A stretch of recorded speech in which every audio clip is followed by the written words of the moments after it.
बिन माँ की बहू। साक्षी के पैदा होते ही उसकी माँ गुजर जाती है, जिसके बाद उसके पिता आलोकनाथ अकेले ही उसका पालन पोषण करते हैं। 16 साल की उम्र से ही साक्षी ने घर चलाने के लिए नौकरी शुरू कर दी थी। बेटी से बढ़कर एक बेटे की तरह वो अपने पिता को कंधे से कंधा मिलाकर काम में हाथ बटाती रहती है। साक्षी, मेरे होते हुए तुझे नौकरी करने की कोई जरूरत नहीं है। तेरे हर शौक पूरे करने के लिए मैं अभी जिंदा हूँ। और आपकी शौक का क्या पापा? आपके भी तो कुछ शौक होंगे ना, मुझे वही सब पूरे करने हैं। मेरे शौक का क्या बेटा, मैं तो बूढ़ा हो चुका हूँ। मेरे शौक तो तेरी माँ के साथ ही कब के मर चुके हैं। अब तो सिर्फ एक ही सपना है मेरा कि जल्दी से किसी अच्छे लड़के को देखकर तेरी शादी करा दूं। क्या पापा, आपकी हर बात मेरी शादी पर आकर ही क्यों अटक जाती है? अगर मैं चली गई तो आपका ख्याल कौन रखेगा?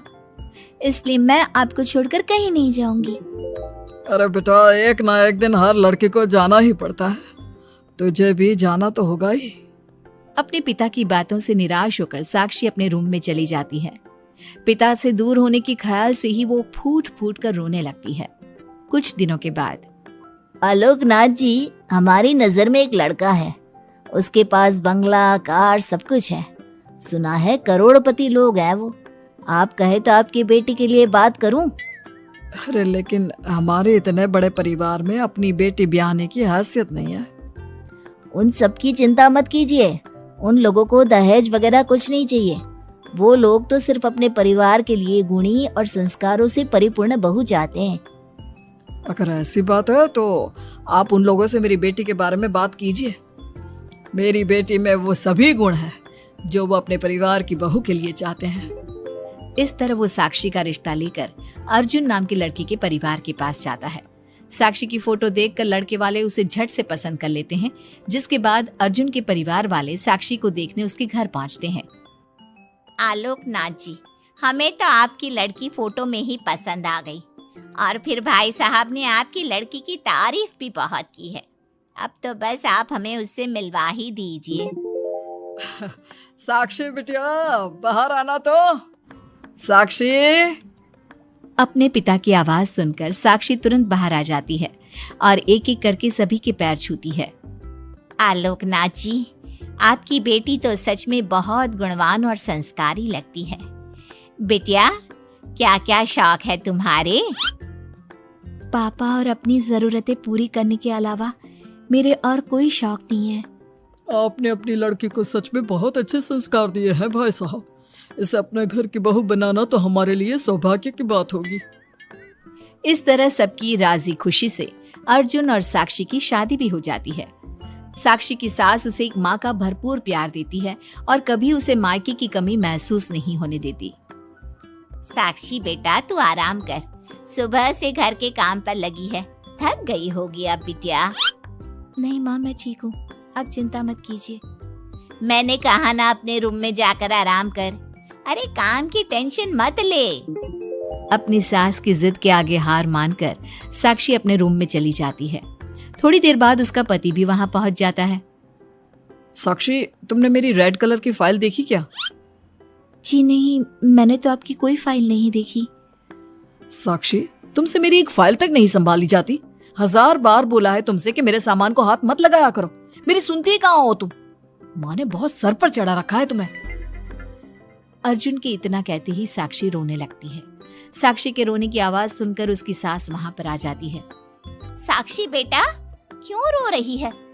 इस नालायक ने कुछ किया है क्या? साक्षी अपनी सास मीना को सारी बात बताती है। क्यों? गधे, अपनी फाइल का खुद तो ध्यान रखता नहीं और बहू को ताने देता है। माँ, अब तो रहने ही दो। आपको हर समय अपनी बहू ही सही लगती है। सही लगती नहीं, सही है मेरी बहू। माँ समझाइए ना इन्हें, ये हर समय मुझ पर गुस्सा करते रहते हैं। खबरदार अर्जुन, जो आज के बाद तूने मेरी बहू के साथ ऐसा बर्ताव किया तो मुझसे बुरा कोई नहीं होगा। अपनी माँ की डांट सुनकर अर्जुन वहाँ से चला जाता है। बहू, अगर दोबारा ये तुम्हें ऐसा कुछ कहे तो तुम मुझे आकर फौरन बोल देना। मैं हमेशा तुम्हारे साथ खड़ी रहूंगी बेटा। माँ, आप सच में बहुत अच्छी हो। मुझे बचपन से लेकर आज तक कभी एक माँ का प्यार नहीं मिला, लेकिन जब से आप मुझे मिली हैं, तब से मुझे माँ की कमी कभी महसूस नहीं हुई।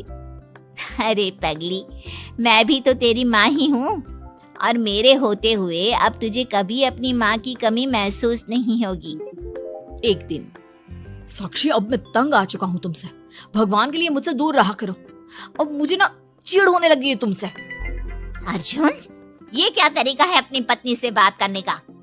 माँ प्लीज, आप रोज रोज इसकी पैरवी करने मत आया कीजिए। अरे क्या हुआ, सुबह सुबह तमाशा क्यों लगा रखा है? पापा, आपको पता है, इस साक्षी की वजह से मेरा लैपटॉप खराब हो गया है। ऑफिस का पूरा डाटा इसी में था, और देखिए ना, इसने उसमें चाय गिरा दी। अब मैं अपने बॉस को क्या जवाब दूंगा? माँ मेरा यकीन कीजिए, मैंने जानबूझकर चाय नहीं गिराई। मैं तो इन्हें दे रही थी चाय, लेकिन इन्होंने ही ठीक से नहीं पकड़ी। अच्छा, तब इसमें भी मेरी ही गलती है। वाह साक्षी वाह। अर्जुन, तू बहू पर इतना क्यों भड़क रहा है? अब जो हो गया सो हो गया। सुन लेना ऑफिस में थोड़ी सी डांट। अब अपनी बीवी के लिए इतना तो कर ही सकता है ना तू। मैं आपके लिए दूसरा लैपटॉप ले आऊंगी, आप परेशान मत होइए। कोई जरूरत नहीं है उसकी, मैं खुद ले लूंगा। मेहरबानी करके अब मेरे सामान से दूर रहना। इतना कहकर अर्जुन वहां से चला जाता है, जिसके बाद साक्षी फूट फूट कर रोने लगती है। चुप हो जा बेटा, उसकी बातों का बुरा मत माना कर। अरे वो तो पागल है। मीना के इतना कहते ही साक्षी उसे कसकर गले लगा लेती है। माँ, आप नहीं होती तो मेरा क्या होता? मैं बहुत भाग्यशाली हूँ जो भगवान ने मुझे सास के रूप में मेरी माँ लौटा दी है। बेटा, जीवन में ये सब चलता ही रहता है, ऐसी बातों को दिल पर नहीं लगाना चाहिए। चल अब अपने आंसू पोंछ और मेरे साथ काम में हाथ बटा। इतना बोलते ही मीना रसोई की तरफ चल देती है। साक्षी भी अपनी सास के पीछे चल देती है और सभी बातों को भूलते हुए खुशी खुशी काम पर लग जाती है। मन ही मन साक्षी अपनी सास को हर जन्म में अपनी माँ के रूप में मांगने के लिए भगवान से प्रार्थना करती रहती है।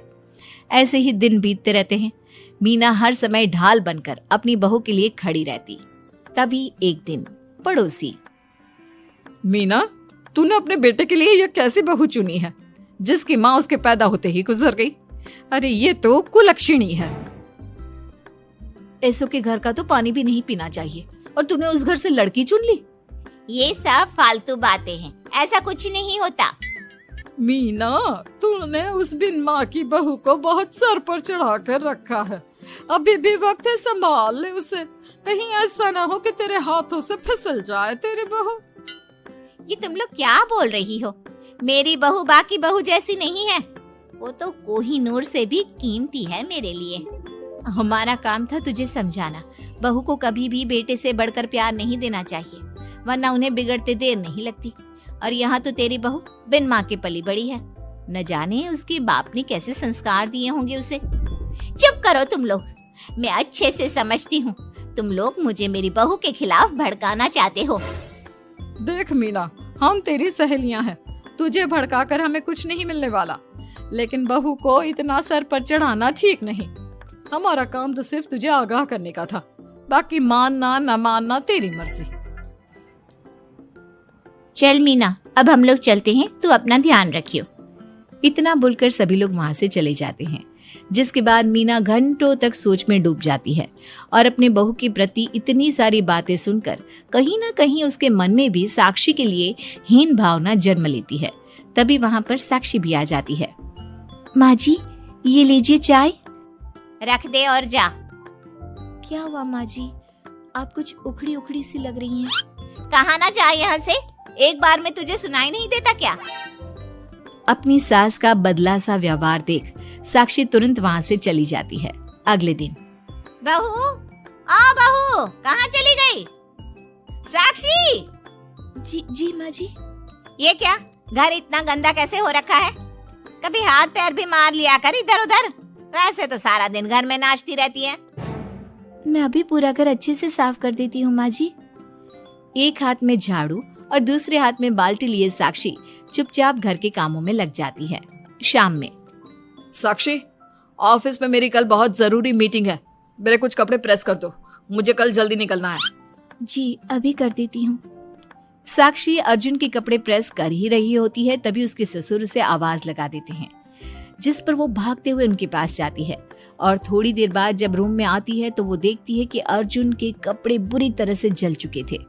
मैंने कहा था ना तुमसे कि कल ऑफिस के मीटिंग में मुझे यही कपड़े पहनने हैं, उसके बाद भी तुमने मेरे कपड़े जला दिए।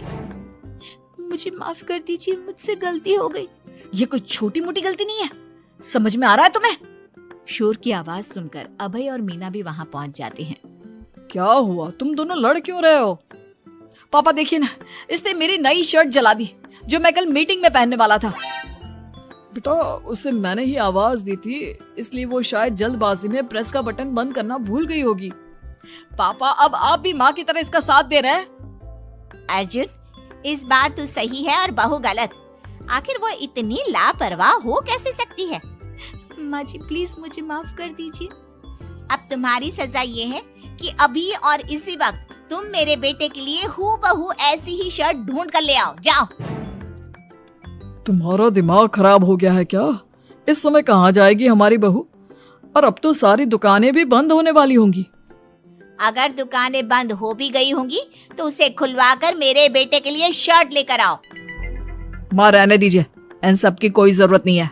पापा ठीक कह रहे हैं, इस समय कहाँ जाएगी ये? मैं कोई दूसरा शर्ट पहन लेता हूँ। मैंने जो कह दिया सो कह दिया। अब गलती इसने की है तो सुधारना भी इसे ही पड़ेगा। जाकर शर्ट लेकर आओ।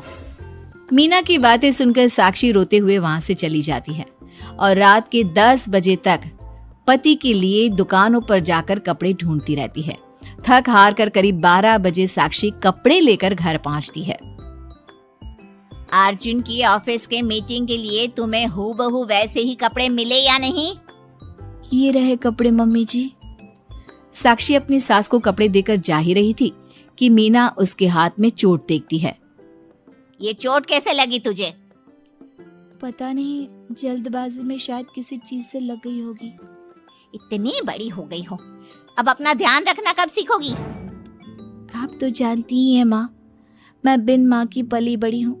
माँ के ना होने के कारण मेरे सर पर इतनी जिम्मेदारियां थी जिन्हें निभाते निभाते मैं खुद का ख्याल रखना ही भूल गई। लेकिन आप जानती हैं माँ, मुझे अब भगवान से कोई गिले शिकवे नहीं है, क्योंकि भले ही उन्होंने मुझसे एक माँ छीनी है, लेकिन उन्होंने आपको मुझे दिया है और अब आप ही मेरी माँ हैं। इतना कहकर साक्षी माँ से चली जाती है। साक्षी की बातों को सुनकर मीना को भी अपने कहे और अपनी गलतियों पर पछतावा होने लगता है, इसलिए वो बिना खाए पिए ही सो जाती है। अगले दिन, माँ जी कल का सारा खाना तो ऐसे ही पड़ा है, आपने अच्छे से खाना नहीं खाया था क्या? मुझे भूख नहीं थी कल। साक्षी अपनी सास के दर्द को समझ जाती है और उसका हाथ पकड़ते हुए कहती है, चलिए माँ जी, मैंने आपके लिए आपकी फेवरेट छोले भटूरे बनाए हैं। आपने कल रात से कुछ नहीं खाया था ना, इसलिए सुबह उठते ही मैंने पहले आपके लिए खाना बनाया है। खाना तो तूने भी नहीं खाया होगा ना, चल जाकर पहले तू खा ले। माँ जी क्या हम साथ बैठकर खाना नहीं खा सकते प्लीज? बहुत दिन हो गए हैं। साक्षी के इस तरह बोलने से मीना का दिल पिघल जाता है और वो मान जाती है। साक्षी मीना के लिए खाना लगाती है, जिसका पहला निवाला मीना अपनी बहू को खिलाती है। मुझे माफ कर दे बेटा, मैं जानती हूँ पिछले कुछ दिनों से मैंने तुझे बहुत चोट पहुँचाई है, हो सके तो मुझे माफ कर देना। नहीं नहीं माँ जी, आपका पूरा हक है मुझे डांटने का। मुझे आपकी किसी भी बात का कभी बुरा नहीं लगा। अपनी सहेलियों की बातों में आकर मैंने अपने दिल में तेरे लिए नफरत पाल ली थी, लेकिन कल जब तुझे रोते बिलखते देखा तो मेरी ममता फिर से लौट आई। मुझे माफ कर दे बेटा, मैं एक अच्छी सास नहीं बन सकी। किसने कहा आपसे कि आप अच्छी सास नहीं हैं? आप तो वर्ल्ड की बेस्ट सास हो, और सच कहूं उससे भी बढ़कर बेस्ट बेस्ट बेस्ट बेस्ट मेरी माँ हो आप। इतना कहकर साक्षी अपनी सास को गले लगा लेती है और उसके बाद दोनों पहले की ही तरह हंसी खुशी साथ रहने लगते हैं।